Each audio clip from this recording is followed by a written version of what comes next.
మరిచెదనయ్యా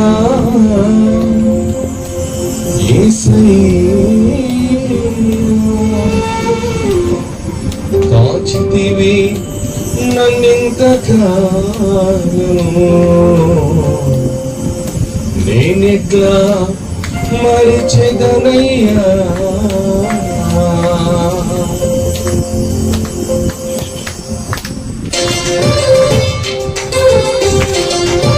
మన జీవితాల్లో దేవుడు ఎన్నో మేలు చేసే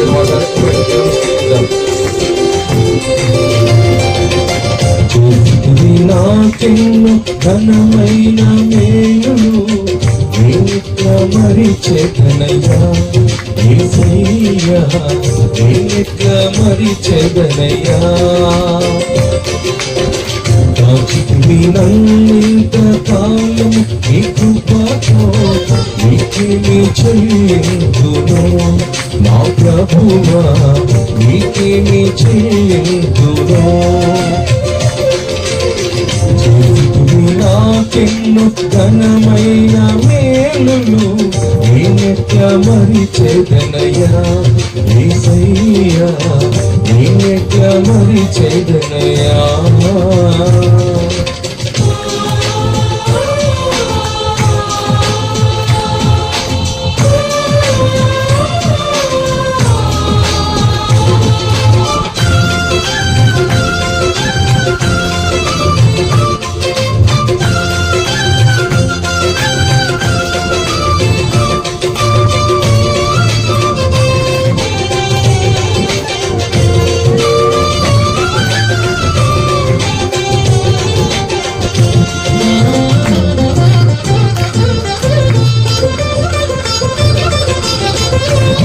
పాపకరమైన ఊబి నుండి నన్ను ప్రేమతో విడిపించినాడు పరము చేరే మార్గము చూపి నన్ను భక్తితో నడిపించినావు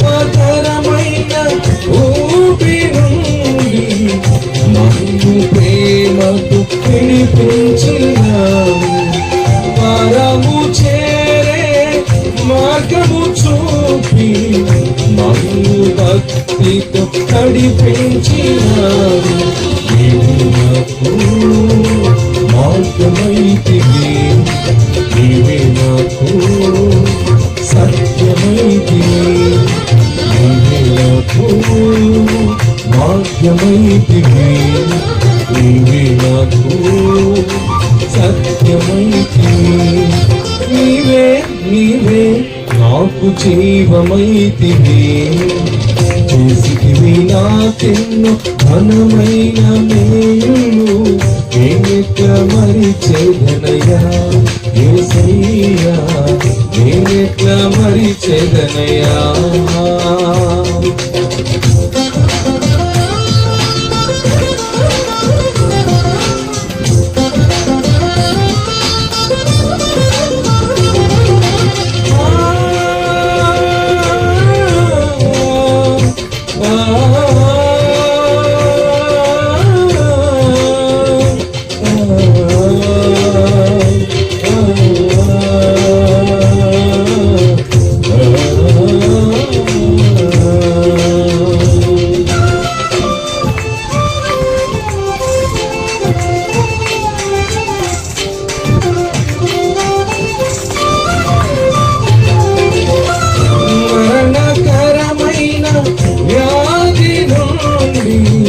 నన్ను కరుణతో కాపాడినాడు మధురమైన వాక్యమునందు నన్ను మైమరిపించినావు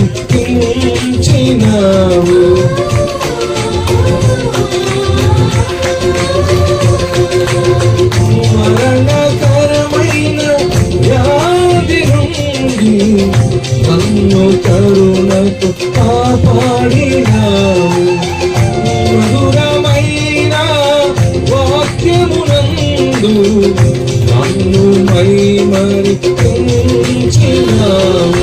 నీవే నాకు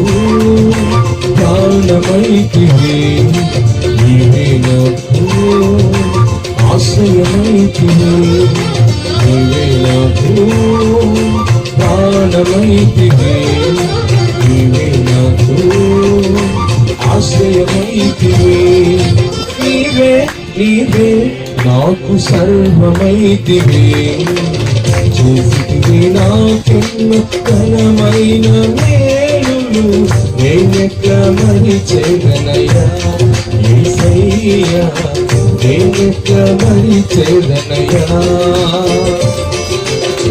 దాచితివి నన్నింత కాలము ఈ కృపతో, నీకేమి చేయుదును నా ప్రభువా, నీకేమి చేయుదును.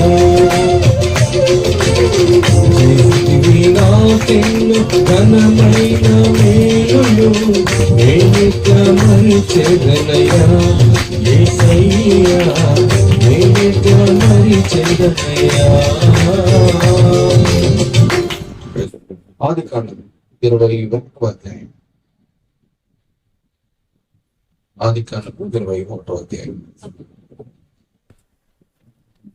మొదటి నుండి 8 వచనాల వరకు దేవుని వాక్యాన్ని మనం చదువుకున్నాం. ఆదికాండం 21వ అధ్యాయం మొదటి నుండి 8 వచనం. శారాను దర్శించాను. యెహోవా తాను ఇచ్చిన మాట చొప్పున శారాను గురించి చేశాను.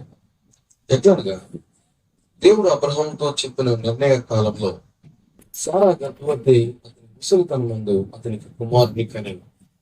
అప్పుడు అబ్రహాము తనకు పుట్టినవాడు, తనకు శారా కనిన వాడునైన తన కుమారునికి ఇస్సాకు అని పేరు పెట్టింది. మరియు దేవుడు అబ్రహాముకు ఆజ్ఞాపించిన ప్రకారము అతడు 8 దినముల వాడైన ఇస్సాకును తన కుమారునికి సున్నతి చేశాడు. అబ్రహాము కుమారుడైన ఇస్సాకు అతనికి పుట్టినప్పుడు అతడు 3 ఏళ్ల వాడు. అప్పుడు శారా, దేవుడు నాకు నవ్వు కలిగిస్తాను, వినువారెలా నా విషయమై నవ్వుదురు అని. మరియు శారా పిల్లలకు స్తన్యమిచ్చునని ఎవరు అబ్రహాముతో చెప్పును? నేను అతని ముసలితన మందు కుమారుని కంటిని కదా అని. ఆ పిల్లవాడు పెరిగి పాలు విడిచాను. ఇస్సాకు పాలు విడిచిన దినమందు అబ్రహాము గొప్ప విందు చేశాను. ప్రార్థన తీసుకున్నాను. ఈ రాత్రి ప్రభు తన వాక్యం ద్వారా నీతో నాతో మన వ్యక్తం మాట్లాడినట్టుగా ప్రార్థించాను. ప్రేమ కృప నమ్మకముల పరలోక తండ్రి, మహోన్నతుడైన స్తోత్రాలైన వాక్యమైన దేవుడై ప్రభా, మీరు మాట్లాడితే మాకు మేలు నాయన. ఈ రాత్రి ఈ స్థలంలో నిలబెట్టారు, మిమ్మల్ని స్తుతించే వాక్యం ఇచ్చారు. మీ నామాన్ని ఘనపరచడానికి మీరు ఇచ్చిన ధన్యతను బట్టి స్తోత్రాలు ప్రభా. మీ వాక్యం ద్వారా మాతో చదవబడిన లేఖన భాగంలో ఉన్న సత్యాలు మేము తెలుసుకునేలాగా మీ ఆత్మకార్యం మా జీవితంలో జరిగించి సహాయం చేయండి. వెనకల చెవులు గ్రహించే మనసు రేపరిపోతే మాకు అనుగ్రహించి సహాయించమని మరొకసారి ఇప్పుడు నా సహోదరులందరిని బట్టి స్థుతిస్తూ మీకు కృతజ్ఞత చెల్లిస్తాను. మరొకసారి ప్రభా, నీ సన్నిధిలో ఈ స్థలంలో నిలబడే అవకాశం నాకు ఇచ్చినందుకే కృతజ్ఞత చెల్లిస్తాను. ప్రభు రక్షమోచకుడు యేసయ్యనామములో మా రక్షకుడు శిలువలో రక్తం కాచి మరణించి వచ్చి పరలోక జ్ఞాపకం చేస్తున్నాము. యేసయ్యనామములో స్తుతించి ప్రార్థన చేస్తున్నాం తండ్రి, ఆమేన్. మంచిది. మనకు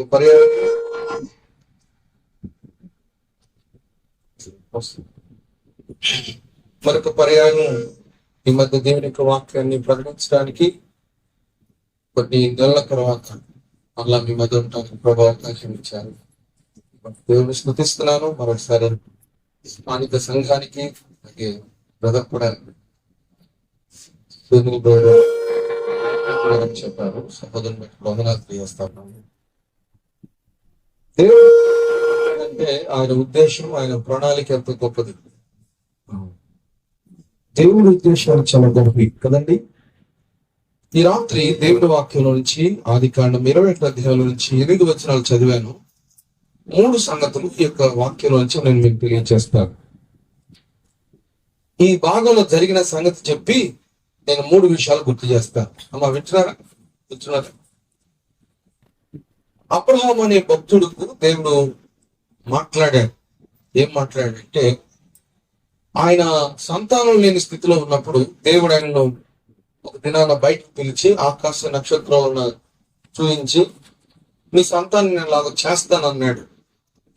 అప్పుడు నుంచి 75 సంవత్సరాలు అబ్రహాముకు పిల్లలు లేరు. అయితే అలాంటి పరిస్థితుల్లో అబ్రహాము దేవుణ్ణి నమ్మెను అనే మాట రాయబడింది. అబ్రహాము దేవుని నమ్మెను, అది అతనికి నీతిగా ఎంచబడింది అని రాయబడింది. మీరు ఆదికాండం 12వ అధ్యాయంలో అబ్రహాము యొక్క పిలుపుల గురించి వింటారు కదండి. ఆదికాండం 15వ అధ్యాయంలో అబ్రహాము దేవుని నమ్మినట్టుగా మనం చూస్తాం. అలాగైతే శారా కూడా అబ్రహాముకు భారీగా ఉండి ఆమె సంతానం లేని పరిస్థితిలో ఉన్నప్పుడు మమ్రే సింధూర వనంలో వారు ఉంటున్నప్పుడు దేవుడు వారి దగ్గరకు 3 వ్యక్తులుగా రావటం, దేవుడు వారికి వాగ్దానం ఇవ్వటం, మీకు కుమారుడు పుడతాడు అని చెప్పాడు. శారా నవ్వింది గుడారంలో ఉండి, నేను మృతతుల్యమైన నా గర్భంలో నుంచి ఎలాగ కుమారుడు వస్తాడు, లేక సంతానం ఎలా వస్తుంది, ఇది అసాధ్యం కదా అని. ఆదికాండం 18వ అధ్యాయం 14వ వచనంలో యెహోవానకు నాకు అసాధ్యమైనది ఏదైనా ఉన్నదా అని దేవుడు ప్రశ్న వేశాడు కదండి. దేవుడు ప్రశ్న వేస్తే జవాబు ఎవరైనా ఇవ్వగలరంటారా? ఎవరు ఇవ్వలేరు. దేవుడు ప్రశ్న వేశాడు. ఏం ప్రశ్న వేశాడంటే, యెహోవానకు నాకు అసాధ్యమైనది ఏదైనా ఉన్నదా? శారా నవ్వనేలా? ఆమె నేను నవ్వలేదు ఉంది. దేవుడు అన్నాడు, నువ్వు నవ్వావు, నీ కౌగిట్లో కుమారుడు ఉంటాడు అని చెప్పాను. ఎప్పుడైతే ఆ మాట చెప్పాడు, దేవుడు అబ్రహాము శారాలను దర్శించాడు. దర్శించిన తర్వాత వారికి ఒక కుమారుడు కలిగాడు. ఆయనకు ఇస్సాక్ అనే పేరు పెట్టారు. జరిగిన సంగతి ఏంటంటే, దేవుడు చెప్పిన మాటను బట్టి శారాను గుర్తు చేశాడు. ఆయన ముసలితనంలో, అబ్రహాము ముసలితనంలో దేవుడు నిర్ణయించిన కాలంలో ఆమె గర్భవతి అయింది. ముసలితనం ఉంది, అతనికి కుమారుని కనింది. అప్పుడు ఆ కుమారుడికి ఇస్సాక్ అనే పేరు పెట్టారు. దేవుడు చెప్పిన సున్నతి అనే నియమాన్ని బట్టి ఇస్సాకు 8వ దినం అప్పుడు ఆయనకు సున్నతి చేశారు. అప్పుడు అబ్రహాముకు 100 సంవత్సరాలు. శారా దేవుని బట్టి దేవుడు నాకు నవ్వు కలుగజేసింది అన్నది. ఆ తర్వాత 8వ వచనంలో ఆ పిల్లవాడు పెరిగి పాలు విడిచాడు. అప్పుడు ఆ ఇస్సాకు పాలు విడిచిన దినమందు అబ్రహాము గొప్ప విందు చేస్తాడు. ఇది సంగతి. ఇప్పుడు దాకా చెప్పింది ఏంటి? ఏమైంది? అబ్రహాం భక్తుడికి దేవుడు కుమారుడు ఇచ్చాడు. కుమారుడు ఇచ్చినప్పుడు 8 దినాలప్పుడు సున్నతి చేశాడు దేవుడు చెప్పిన మాటను బట్టి. ఆ తర్వాత అబ్రహాం చేసిన పని ఏంటంటే, పిల్లవాడు పాలు విడిచినప్పుడు ఏం చేశారండి? ఆ పిల్లవాడికి విందు చేశాడు. అంటే సమాజాన్ని బట్టి, అలాగే దేవుని కృతజ్ఞత చెల్లిస్తూ విందు చేశాడు. అలాగైతే ఈ రాత్రి మనం తెలుసుకోవాల్సిన 3 సంగతులు నేను ఈ భాగం నుంచి గుర్తు చేస్తాను. మొదటి వచనంలోకి రండి. యెహోవా తాను చెప్పిన ప్రకారము శారాను దర్శించను. యెహోవా తాను ఇచ్చిన మాట చొప్పున శారాను గురించి చెప్పాను. మొదటి మాట ఏంటంటే, దేవుడు మాట తప్పని వాడు. మన దేవుడు ఎలాంటి వాడండి? మాట తప్ప. ఆయన మాట తప్పేవాడైతే మనలాంటి నరుడు అవుతాడు. కానీ దేవుడు చెప్పి చేయకుండా ఉంటాడా? దేవుడు చెప్పి చేయకుండా ఉంటాడా? ఈ రాత్రి నీవు ఆరాధిస్తున్న దేవుడు, నీవు నేను సేవిస్తున్న దేవుడు జీవము గల దేవుడు. ఈ విషయాన్ని అర్థం చేసుకోండి. ఆయన మాట్లాడేవాడు, ఆయన కాలాలు ఎరిగినవాడు. హితోపదేశకాండం 32 అధ్యాయం 39 వచ్చిన అంటాడు, ఇదిగో నేను దేవుడను, నాకు ముందు ఏ దేవుడు లేడు, నా తర్వాత ఏ దేవుడు లేడు. మృతునించువాడు నేనే, బ్రతికించువాడను నేనే, గాయము చేయవాడను నేనే, గాయాన్ని మార్పువాడను నేనే అన్నాడు. అలాగైతే దేవుడు ఉన్నాడు. ఆదికాండం 1వ అధ్యాయం 1వ వచనం రాయబడింది, ఆది యందు దేవుడు భూమి ఆకాశములను సృజించను. పేదలను పెట్టారు, జాగ్రత్తగానండి. దేవుడు ఉన్నాడు, ఆయన మాట తప్పని వాడు. ఆయన అబ్రాహాముతో చెప్పిన మాట నెరవేర్చాడు. అలాగైతే ఈ రాత్రి నువ్వు ఎవరి మీద నమ్మకం పెట్టుకున్నావు? జీవము గల దేవుని మీదనా, జీవం లేని దేవుని మీదనా? జీవము గల దేవుని మీద నీ విశ్వాసం ఉందా? జీవం లేని వాటి మీద నీ విశ్వాసం ఉందా? దయచేసి ఆలోచన చేయండి. అబ్రాహాముతో మాట్లాడిన దేవుడు ఆయన కదండి. ఆదికాండం 12 మీరు చూస్తే యెహోవా అంటాడు. యెహోవా అనే మాటకు హెబ్రీ భాషలో యాహ్వే అనే పదం వాడారు. యాహ్వే అంటే ఉన్నవాడైన దేవుడు అని అర్థం. యెహోవా అంటే యోధే వాధే అనే అర్థం ఉంది అక్కడ. జాగ్రత్తగా అర్థం చేసుకోండి. కాబట్టి యెహోవా అనగా దేవుడు మాట్లాడిన మాట ఏంటంటే, నీవు లేచి నేను చూపించే దేశానికి నువ్వు వెళ్ళాలి. దేవుడు పెట్టారా? దేవుడు మాట్లాడేవాడు, దేవుడు జీవం గలవాడు, దేవుడు మాట తప్పనేవాడు. అట్లయితే అబ్రాహాముకి ఏం చెప్పాడంటే, దేవుడు నీకు సంతానం ఇస్తాను అని చెప్పాడు. హెబ్రీ పత్రిక 11వ అధ్యాయంలో ఒక వచనాన్ని మనం అబ్రాహాం భక్తుల గురించి చూద్దాం రండి. హెబ్రీ పత్రిక 11వ అధ్యాయంలో అబ్రాహాం భక్తుడు దేవునిపై ఉంచిన విశ్వాసం ఏంటో మనం ఇక్కడ చూస్తాం. రండి 11వ అధ్యాయము 17వ వచనం. అబ్రాహాము శోధింపబడి విశ్వాసమును బట్టి ఇస్సాకును బలిగా అర్పించింది. దానికంటే కొంచెం పైకి మనం వెళ్ళి 8వ వచనం కూడా చూద్దాం. చూడండి, అబ్రాహాము పిలువబడినప్పుడు విశ్వాసమును బట్టి ఆ పిలుపుకు లోబడి తాను స్వాస్థ్యముగా పొందనున్న ప్రదేశానికి బయలు వెళ్ళాను. మరి ఎక్కడికి వెళ్ళవలెనో అది ఎరుగక బయలు వెళ్ళాను. విశ్వాసమును బట్టి అతడును అతనితో ఆ వాగ్దానానికి సమాన వారసులైన ఇస్సాకు యాకోబు అనే వారును పురాణంలో నివసించుచు అన్య దేశంలో ఉన్నట్టుగా వాగ్దత్త దేశంలో ప్రవాసులైన ఏలయనగా దేవుడు దేనికి శిల్పియు నిర్మాణకుడై ఉన్నాడో పునాదులుగా ఆ పట్టణము కొరకు అబ్రహాము ఎదురు చూచుచుండెనో. 11వ వచనం కూడా చూడండి. విశ్వాసమును బట్టి శారాయు వాగ్దానము చేసిన వాడు నమ్మదగిన వాడు అని ఎంచుకునేను గనుక తాను వయస్సు గతించినదైనను గర్భము ధరించుటకు శక్తి పొందెను. అందుచేత మృత తుల్యుడైన ఆ ఒకని నుండి సంఖ్యకు ఆకాశ నక్షత్రం వలెను సముద్ర తీరమందుల లెక్కింప సఖ్యము కాని ఇసుక వలెను సంతానము కలిగిన. ఏంటంటే మీకు అబ్రహాము భక్తుడు దేవుని మీద విశ్వాసం ఉంచాడు. ఎవరి విశ్వాసం ఉంచాడు? ఆయన ఉన్నవాడైన దేవుడిని విశ్వసించాడు. ఆయన మాట తప్పని దేవుడు అని విశ్వసించాడు. ఆయన చెప్పి చేయకుండా ఉండేవాడు కాదు అని విశ్వసించాడు. ఇక్కడ మీరు ఆలోచిస్తే ఈ వచనాల్లో అబ్రాహాముకు దేవుడి మీద విశ్వాసం ఉంది, దేవుడు ఉండే పట్టణం మీద కూడా విశ్వాసం ఉంది. దేవుడి మీద విశ్వాసం ఉంది, దేవుడు ఉండే పట్టణం ఏంటి? పరలోకం. దాని మీద కూడా విశ్వాసం ఉంది. శారాకు విశ్వాసం ఉంది. ఎవరు తెలుసా? దేవుడు నమ్మదగిన వాడు అని విశ్వాసం ఉన్నట. అదే రాయబడింది కదండి అక్కడ. విశ్వాసమును బట్టి శారాయు వాగ్దానము చేసిన వాడు నమ్మదగిన వాడు. మన దేవుడు ఎవరండి? వాగ్దానం చేస్తే చాలా సార్లు మనం వాగ్దానాలు చేస్తాం. ఏమండి, డిసెంబర్ నెల 31వ తారీఖు కొంతమంది వాగ్దానాలు చేస్తాం. ఏమన్నా తెలుసా? జనవరి 1వ తారీఖు నుంచి తాగనండి. 1వ తారీఖు ఎక్కువైపోద్ది. అదేందో నాకు తెలియదు. ఏమండి, కనీసాము తల్లిదండ్రులు పిల్లల మీద వాగ్దానాలు చేస్తారు. ఏమన్నా తెలుసా? పిల్లోడి మీద ఒట్టు, రేపటి నుంచి తాగనండి. పిల్లోడి మీద ఒట్టు, ఇంక ఈ తప్పులు చేయనని. పిల్లోడు ఇటు పోతాడు అని ఈ మాత్రం చేస్తానే ఉంటాడు. ఏమ్మా, ఉన్నారా మీరు అలాంటి గనులు? ఏమండి, మీలో కూడా అలాంటి గనులు ఉన్నారా ఈ ఊర్లో? నువ్వు వాగ్దానం చేస్తే ఎన్నిసార్లు తగ్గిపోయి ఉంటావు. దేవుడు వాగ్దానం చేస్తే అడుగుతాడు. ఆయన నమ్మదగిన వాడు. ఇక్కడ ఆమె నమ్మింది. వాగ్దానం చేసిన వాడు నమ్మదగిన వాడు అని ఎంచుకోలేడు కనుక తాను వయస్సు గతించినదైనను గర్భము ధరించుటకు శక్తి పొందెను. అంటే ఇప్పుడు శారమ్మ గర్భం ధరించడానికి ఆమెకు శక్తి ఎక్కడి నుంచి వచ్చింది? ఏమంటే దేవుడు ఇచ్చాడు.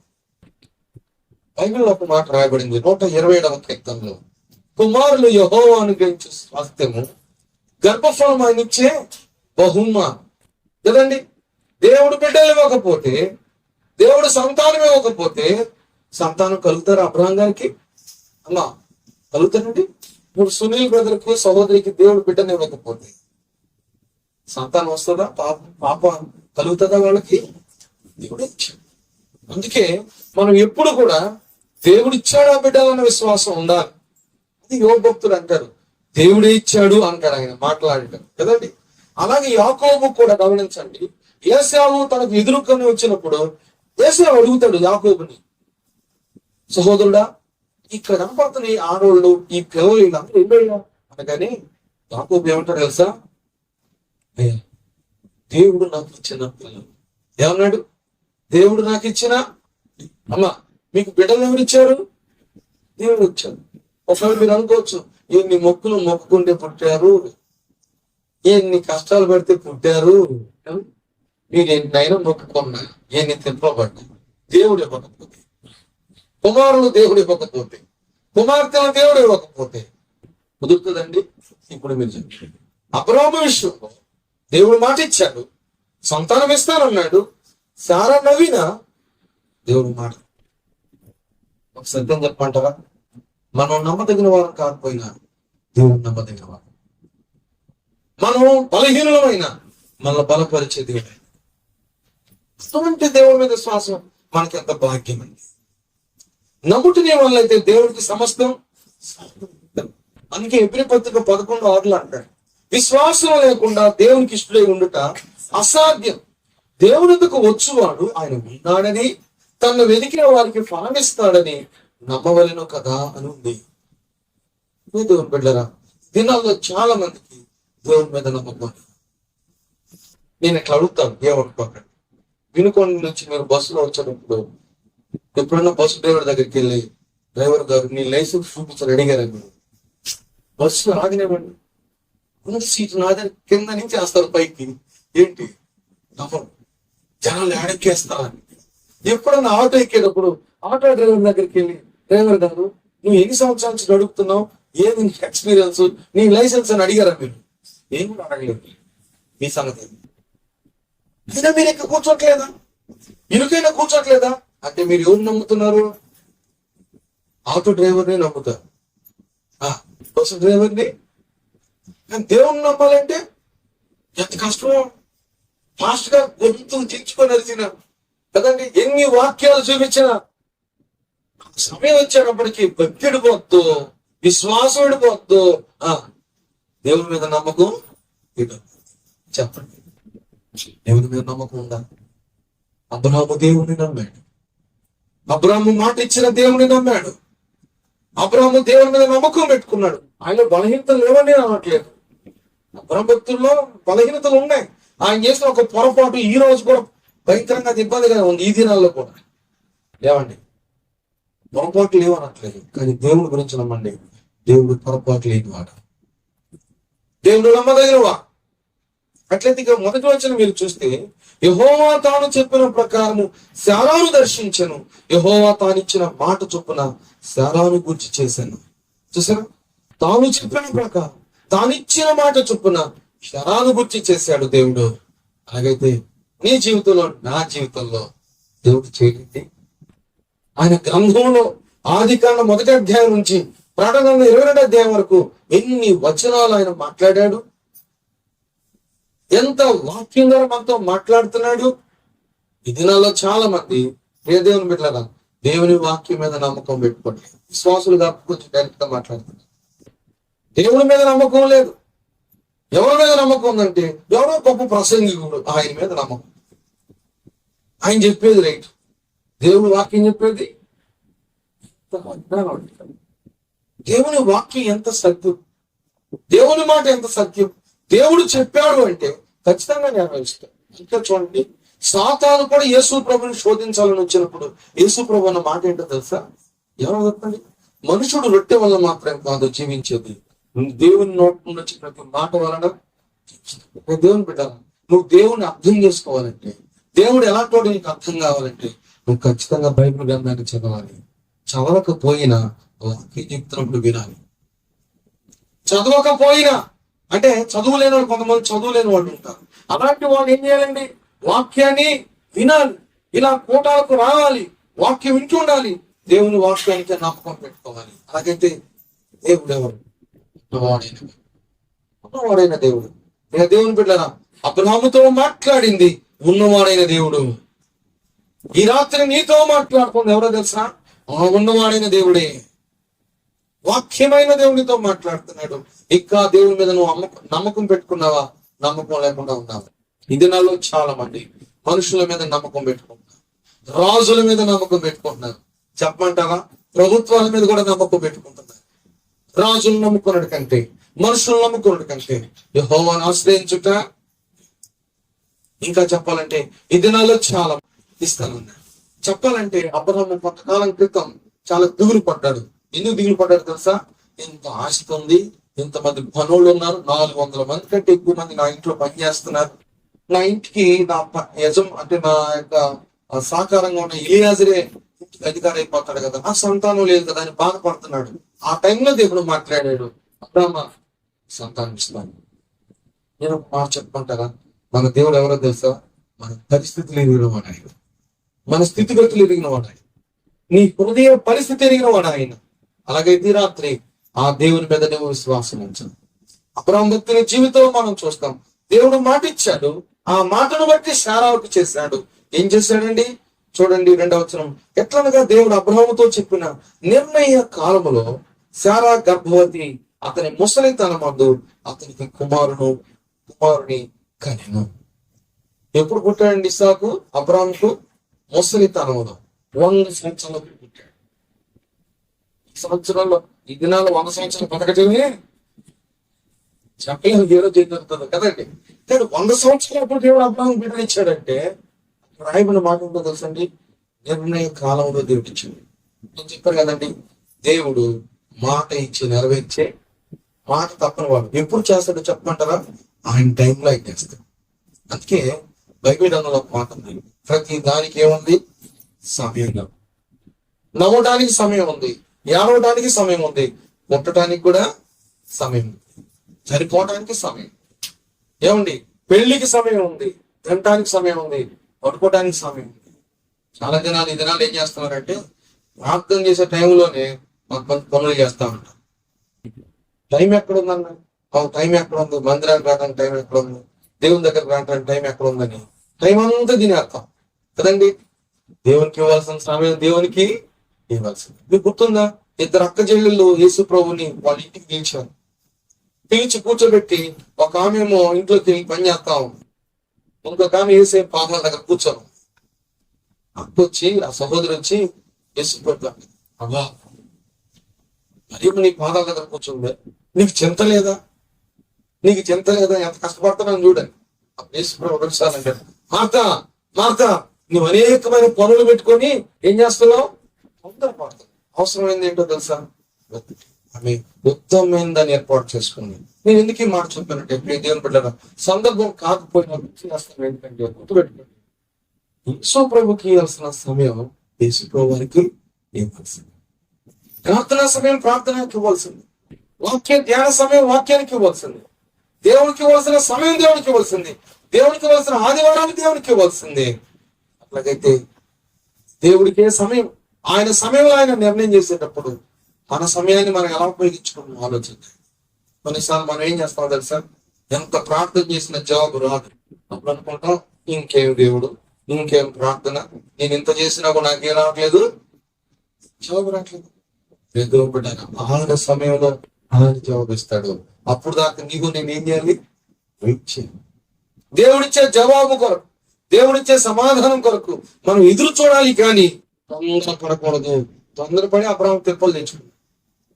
తొందరపడదు. దేవుడికి ఒక సమయం కలదు. దేవుడు ఆయన సమయంలో ఆయన చేస్తాడు. అందుకే మీకు గుర్తుందా? మీ త్రోవలు నా త్రోవలు వంటివి, మీ తలంపులు నా తలంపులు వంటివి, దేవుడు తలంపులే తిరిగి. అంతెందుకండి ఈ దినాల్లో యేసు ప్రభు ఎందుకు రాలేదు చెప్పండి? పితరులు చెప్పారు, యేసు ప్రభు వస్తున్నాడు ఇదిగో వచ్చేస్తున్నాడు అన్నట్టు చెప్పారు. ఎందుకు ఆలస్యం చేశాడు? కొంతమంది అనుకుంటారంట, పేతురు పత్రికలో ఉంది, ఏమనుకుంటారు తెలుసా? మా తాతల కాలం నుంచి ఉంటున్నామండి, యేసు ప్రభు వస్తాడో ఇంకా రాలేదు అని అనుకుంటారట. మాస్టర్ ఎన్నిసార్లు ప్రసంగం చేసినా ఇంకా ఆయన రాలేదు అంటే విషయం ఏంటో తెలుసా? మన దృష్టికి 1 సంవత్సరం ఉందా? మన దృష్టికి 1000 సంవత్సరాలు, ఆయన దృష్టికి అంటే ఇప్పుడు ఆయన టైం ఎంత, మన టైం ఎంత? ఆయనకి ఎన్ని టయాలు ఉన్నాయి? అలాగైతే ఇప్పుడు మనం ఏం చేయాలి? దేవుడు ఇచ్చే సమయం కోసం ఏం చేయాలి? మనం కనిపెట్టుకొని ఉండాలండి. అది నేర్చుకోండి. దేవుడిచ్చే సమయంలో ఆయన చేసేది చేస్తాడు కాబట్టి విశ్వాసం కలిగి ఉండాలి. ఇప్పుడు చెప్పండి, శారా ఏం చేసింది? దేవుడి మీద నమ్మకం పెట్టుకొని మొదట్లో నవ్వింది. ఆ తర్వాత మనం వచ్చిన చూసిన 11 అధ్యాయంలో వాగ్దానం చేసిన వాడు నమ్మదగిన వాడిని ఎంచి ముసలితనంలో అబ్రాహాముకు సంతానాన్ని. అలాగైతే దేవుని బిడ్డారా, దేవుడు నమ్మదగిన వాడు, దేవుడు మాట ఇచ్చి నెరవేర్చే దేవుడు. అటువంటి దేవుడు ఈ రాత్రి నిన్ను కూడా చూస్తున్నాడు, నీ జీవితాన్ని కూడా చూస్తున్నాడు. అబ్రాహాము శారాను చూచిన దేవుడు, వాళ్ళకున్న సమయాలు, వాళ్ళకున్న పరిస్థితులు ఇవ్వని దేవుడు ఈ రాత్రి నిన్ను కూడా చూస్తున్నాడు.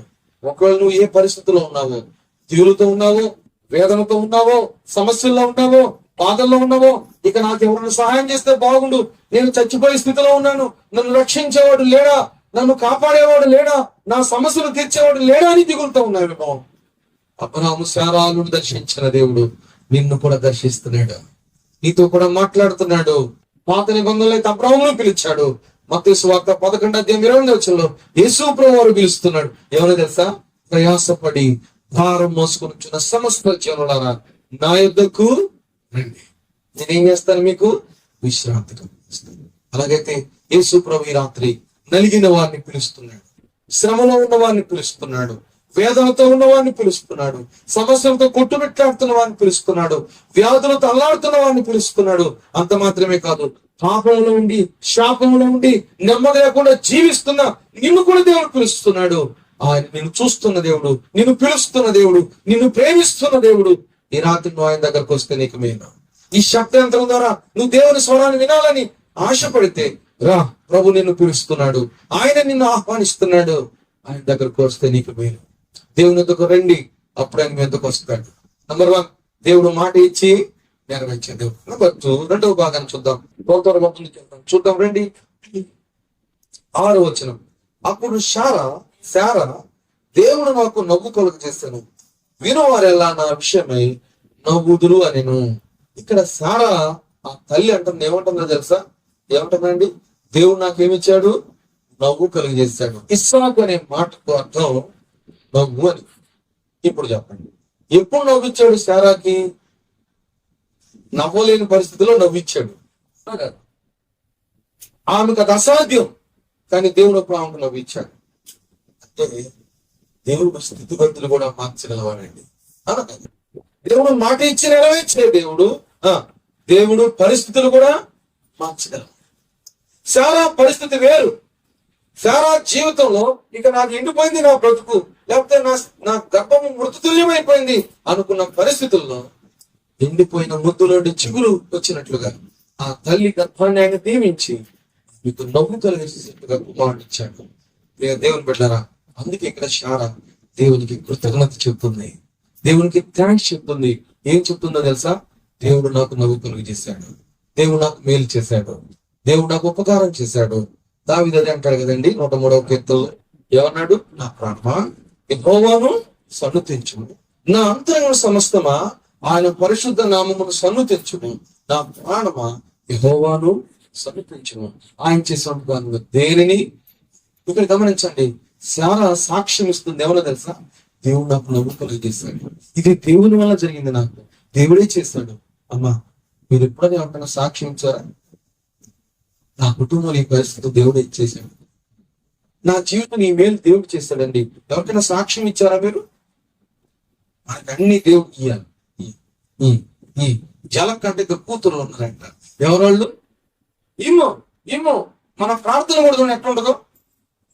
ఉదయం లేచినప్పటి నుండి ఇక దేవుడు ఇట్లా అన్నా ఏమంటారండి, పొద్దున లేవగానే దేవుడు అట్ట బాడీ గార్డుగా రావాలంట. ఎట్లా? ఇక నేను బయటికి వెళ్తున్నాను, ఈ రోజు అంతా నా పక్కన ఉంది, ఇంకా ఇంకేం పని లేక నీ పక్కనే ఉంటాడు ఆయన. ఏమంటావు మనం? నీ పక్కనే ఉండు. ఇక రాత్రి పూట వచ్చిన తర్వాత అంటామంట, ప్రభువా ఈ రాత్రి పడుకుంటున్నాను, నాకు సెక్యూరిటీ గార్డుగా ఉంది. దేవుడు బాడీ గార్డు, సెక్యూరిటీ గార్డ్. నీకు మేలు చేస్తే దేవుడు, మేలు చేయకపోతే దేవుడు కదా. ఏమన్నా మన పరిస్థితి అంతా అంతే. మనం ప్రార్థనకు వంగేమనుకోండి, మోకాలు వంగేమనుకోండి, చూడండి దేవుని, దేవా ఈ దేవుడు అది చేయనైనా, ఇది చేయనైనా. చేద్దాం నేను అనట్లేదు, ప్రార్థన అడగాలి కదా. ఆయన అడగకపోతే దేవుడు అడుగుతాం మనం. అని గుర్తుపెట్టుకోండి, దేవుని స్తుతించడం కూడా నేర్చుకోవాలి. సారా అంటుంది, దేవుడు నాకు నవ్వు కలుగు చేశాడు, ఆయన ప్రయత్నంలో నేను దేవుని స్తుతిస్తాను. ఎందుకో తెలుసా? దేవుడు నాకు మేలు చేశాడు. అందుకే దేవుడు వాక్యం అంటాడు, 116వ కీర్తన 12 అంటాడు, యెహోవా నాకు చేసిన ఉపకారానికి ఆయన ప్రజలందరి ఎదుటనే నా మొక్కుబళ్ళు చెల్లిస్తాను. ఏం చేస్తా ఉంటుందండి? మొక్కుబళ్ళు చెల్లిస్తానంటున్నాడు భక్తుడు. అర్థమవుతుందా మీకు? దేవుడు చేసిన కార్యాలు ఎప్పుడు మనం మరుగు చేయకూడదు. చాలా సార్లు దేవుడు కుటుంబాల్లో మేలు చేస్తాడు, వాడిని ఎప్పుడో మర్చిపోయి అంటారు. మనం చేయవలసిన పని ఏంటో తెలుసా? సారా చెప్పినట్టుగా చెప్పాలి. దేవుడు నాకేమిచ్చాడు? నవ్వు కలుగజేస్తాడు. నా జీవితానికి నవ్వు కలుగజేస్తాడు. నా జీవితంలో ఆనందం తీసుకొచ్చాడు. నా జీవితానికి మేలు చేశాడు. అమ్మా, ఈ రాత్రి ఒక సత్యం మీకు చెప్తానండి, చాలా జాగ్రత్తగానండి. సారాకు నవ్వు కలుగజేసిన దేవుడు నీకు నాకు ఏమిచ్చాడు తెలుసా? రక్షణ ఇచ్చాడు. ఏమిచ్చాడు చెప్పండి? ఇవ్వలేదు రక్షణ? ఇంత గొప్ప రక్షణ మనం నిర్లక్ష్యం చేస్తే ఎలాగో తప్పించుకుంటాం అంటాడు భక్తుడు. నిజంగా మనందరం ఎవరు? పాపము చేత అపరాధముల చేత చచ్చిన వారమని ఎఫ్సి పత్రిక 2:1 రాయబడింది. అంటే మనందరం ఎవరు? పాపం చేసిన వాళ్ళు. నీతిమంతుడు లేడు, ఒక్కడు కూడా లేడు. అందరూ పాపం చేసి దేవుడిచ్చే మహిమను పొందలేకపోతున్నారు. రోమపత్రిక 5:12 రాయబడింది, ఒక మనుషుడంటే ఆదాము చేసిన పాపానికి మనందరం ఏమయ్యాము? పాపులమయ్యాం. పాపం వల్ల వచ్చే జీతం ఏంటి? మరణం. మరణం అంటే ఏంటి? ఈ మరణం కాదు, నిత్య నరకం. ఈ లోకంలో దేవుని బిడ్డలు చెప్తానండి, యేసు ప్రభువు లేకుండా, యేసు ప్రభు నుండి శ్వాసం ఉంచకుండా నువ్వు చనిపోతే ఆరణ్యంలోకి వెళ్ళిపోవాల్సి వస్తుంది. ఇది నువ్వు నమ్మినా సత్యమే, నమ్మకపోయినా. అలాగైతే యేసు ప్రభు ఎందుకు వచ్చాడు ఈ లోకానికి? తండ్రి అయిన దేవుడు తన ప్రియకుమారుడు యేసుక్రీస్తు అని ఎందుకు పంపించాడు? యేసుక్రీస్తు ప్రభు ఎందుకు ఈ లోకానికి వచ్చాడు? మనలను ప్రేమించి. దేవుని వాక్యం నాకు రాయబడింది. అయితే దేవుడు మన ఇళ్ళ తన ప్రేమను వెల్లడిపరుచున్నాడు. ఎట్లనగా మనం ఇంకా పాపులమై ఉండగాని యేసు ప్రభు ఈ లోకానికి మన కొరకు వచ్చాడు. ఏమండి? పాపులను రక్షించుటకు యేసు ప్రభు ఈ లోకానికి వచ్చాడు. మన పాపములను బట్టి, మన దోషాలను బట్టి ఆయన సిలువ వేయబడ్డాడు. దేవుని బిడ్డారా, ఆలోచన చేయండి. ఏ నేరం చేయలేసయ్యా నీ కోసం నా కోసం కలిసి ఒక్కొక్కలా మాట్లాడే. ఎవరి కోసము ఈ ప్రాణ త్యాగం, ఎవరి కోసము ఈ సిలువ యాగము, నీ కోసమే నా కోసమే కలువరి పయనం, ఈ కలువరి పయనం, కలువరి పయనం, ఈ కలువరి పయనం. ఎవరి కోసమో ఈ సిలువ త్యాగం. దేవుని బిడ్డలారా, యేసు ప్రభు నీ కొరకు నా కొరకే సిలువ వేయబడ్డాడు. యెషయా గ్రంథం 53వ అధ్యాయంలో రాయబడింది, మనందరి సమాధానార్థమైన శిక్ష ఎవరి మీద పడిందండి? యేసయ్య మీద. మనం పొందవలసిన దెబ్బలు ఎవరు తిన్నారు? యేసయ్య తిన్నాడు. నువ్వు చేసిన ప్రతి పాపానికి, పుట్టినప్పటి నుండి ఈ రోజు వరకు చేసిన ప్రతి పాపం కొరకు, ఈ లోకం విడిచిపెట్టేంత వరకు మనం చేసిన ప్రతి దోషం కొరకు యేసు ప్రభు సదాకాలం నుంచి ఒక బలి శిలువ మీద చేశాడు. ఆ దినాల్లో యూదులైన వాళ్ళు ఏం చేసేవాళ్ళు తెలుసా అండి? ఎవడైనా పాపం చేశాడు అనుకోండి, ఎవడైనా నేరం చేశాడు అనుకోండి, ప్రత్యక్ష గుణాల దగ్గరికి గొర్రెని తీసుకురావాలి. ఎందుకు తీసుకురావాలి తెలుసా? ఆ గొర్రెని తీసుకొచ్చినప్పుడు ఆ గొర్రె తల మీద చేయి పెడతాడండి. ఎందుకో తెలుసా? నేను చేసిన తప్పులన్నిటి కోసం ఈ గొర్రెను చంపండి. ఆ చేయి పెట్టినప్పుడు యాజకుడు ఆ గొర్రెను వధిస్తాడు. దాని రక్తాన్ని తీసుకెళ్లి ప్రత్యక్ష గుడారాల అతి పరిశుద్ధ స్థలంలో ఏం చేస్తారు తెలుసా? ప్రోక్షిస్తారు. దాని అర్థం ఏంటో తెలుసా? నా పాపం కొరకు, నా దోషం కొరకు ఈ గొర్రె పిల్ల ఏమైపోయింది? అయిపోయింది. నా పాపానికి ఏమొచ్చింది? విమోచన వచ్చింది. సత్యం చెప్పంటారా? కోడెల రక్తము, మేకల రక్తము, గొర్రెల రక్తము మన పాపాలు తీసేయలేదు. యేసు ప్రభు రక్తం మన పాపాలను ఏం చేసింది చెప్పండి? కడిగి వేసింది. మన మొదటి పత్రికలో యేసు రక్తము ప్రతి పాపను మనం పవిత్రులుగా అర్థం చేసుకోండి. యేసయ్య మన పాపాలన్నీ క్షమించి మరణించి తిరిగి లేచి మనకి ఏమిచ్చాడు తెలుసా? రక్షణ ఇచ్చాడు. ఏమిచ్చాడు చెప్పండి? నరకం నుండి రక్షించాడు, దేవుని ఉగ్రత నుంచి రక్షించాడు, పాపం నుండి రక్షించాడు. చెప్పాలంటే మన జీవితాలకు నిజమైన ఆనందం ఇచ్చాడు. శారాకేమో భౌతిక సంబంధమైన ఆనందం ఇచ్చాడు శారమ్మ గారికి. మనకు ఆత్మ సంబంధమైన ఆనందాన్ని, నవ్వును కలుగజేశాడు. ఇప్పుడు చెప్పండి, దేవుడు ఎంత మంచోడు. అందుకే బైబిల్ రాయబడింది, యెహోవా దయాళుడు, దయగలవాడు. మూడో విషయం చెప్పి నేను ముగిస్తాను. చూడండి, మొదటిది దేవుడు మాట ఇచ్చి నెరవేర్చాడు. రెండవది, దేవుడు తన కాలంలో ఆయన కార్యాన్ని చేస్తాడు. ఆయన కాలంలో ఆయన కార్యాన్ని చేస్తాడు. నమ్మకంగా ఉండాలి. అబ్రాహాము చేసిన పని ఏంటో తెలుసండి, అక్కడ ఇస్సాకుకు సున్నతి చేశాడు. పాత నిబంధన అదొక ఆచారం. ఇప్పుడు మనకు సున్నతి అవసరం లేదు. ఇప్పుడు హృదయ సంబంధమైన సున్నతి ఏంటంటే రక్షణ. రక్షణ మనం కలుగజేశాడు. అందును బట్టి దేవుడు స్తుతించాలి. మూడవది ఏంటంటే చూడండి, ఆ పిల్లవాడు పెరిగి పాలు విడిచాను.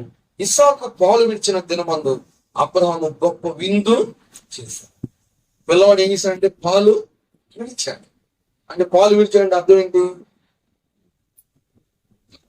అన్నం తినే స్థితిలోకి వచ్చాడు, అవునా కదా? ఆ పిల్లవాడు పాలు విడిచి అన్నం తినే స్థితిలోకి వచ్చినప్పుడు అబ్రహాం గారు ఏం చేశారటండి? గొప్ప విందు చేశాడు. ఈరోజు కూడా కాదు, ఏదేమన్నప్పటికీ జాగ్రత్త. దేవుడు చేసిన పర్యటన తెలుసండి. దేవుడు ఇస్సాకును వాగ్దాన పుత్రుడుగా ఇస్సాకు వంశంలో నుంచి యాకోబు వంశంలో నుంచి ఎవరు వచ్చారండి? యేసు ప్రభుని లోకానికి అనుగ్రహించారు. సత్యం చెప్పమంటారా? దేవుడు ఇస్సాకును ఆశీర్వదించాడు. ఈ రోజు నీకు నాకు ఆశీర్వాదం ఎక్కడ ఉందో తెలుసా? యేసు ప్రభు ద్వారా. యేసు ప్రభుని మనకు అనుగ్రహించాడు. ఎఫెసీ పత్రిక 1వ అధ్యాయం మీరు చదివితే క్రీస్తునందు పరలోక సంబంధమైన ప్రతి ఆశీర్వాదాన్ని ఏం చేశాడండి? ప్రభు మనకు ఇచ్చివేశాడు. అట్లాగైతే అబ్రాహాము చేసిన పని ఏంటంటే దేవునికి అక్కడున్న ప్రజలకు విందు చేసినట్టుగా చూస్తాం. ప్రియ దేవుని బిడ్డలారా, ఒక చిన్న మాట చెప్పి నేను ముగిస్తాను. అక్కడ ఒక చిన్న పిల్లవాడు వాళ్ళు ముందు కనపడ్డాడు. ఎవరా చిన్న పిల్లవాడు? ఇస్సాకు. ఇస్సాకు ఎలా ఉన్నాడు తెలుసా? చిన్న బిడ్డగా ఉన్నాడు, పాలు మానిపాడు. అలాగైతే ఆ చిన్న బిడ్డను బట్టి అక్కడ సంతోషం ఉంది, అవునా కదా? దేవుని బట్టి సంతోషం ఉంది, చిన్నవాడిని ఇస్సాకుని బట్టి అక్కడ సంతోషం ఉంది. దేవుడిచ్చిన పాపం ఇచ్చిన ఆ పాపను బట్టి కూడా కుటుంబానికి ఏముండాలి? సంతోషం ఉండాలి. ఎందుకో తెలుసా? ఆ చిన్న బిడ్డను బట్టి ఒకటి మనం నేర్చుకోవచ్చు. ఇప్పుడు పెద్దవాళ్ళందరం అది చెప్పి నేను ముగిస్తాను, సరేనా? రండి, పేతురు రాసిన పత్రికలోకి రండి. ఒక వచనం చూపించి నేను ముగిస్తాను. పేతురు రాసిన 2వ పత్రిక, పేతురు రాసిన పత్రిక చూడండి.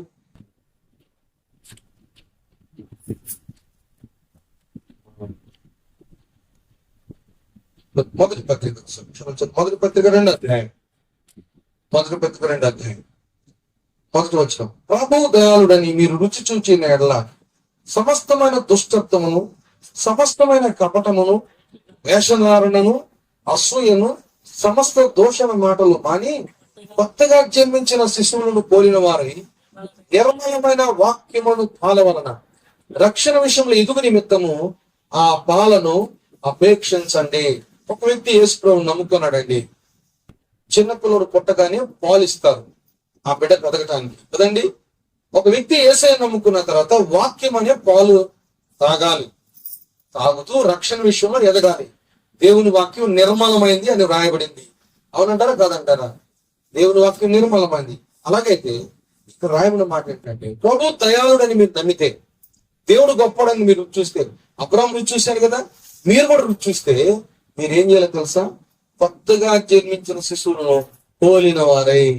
అంటే ఇప్పుడు చిన్న బిడ్డ ఉంది, ఆ బిడ్డను చూసి మనం నేర్చుకోవాలా. ఏమి నేర్చుకోవాలి తెలుసా?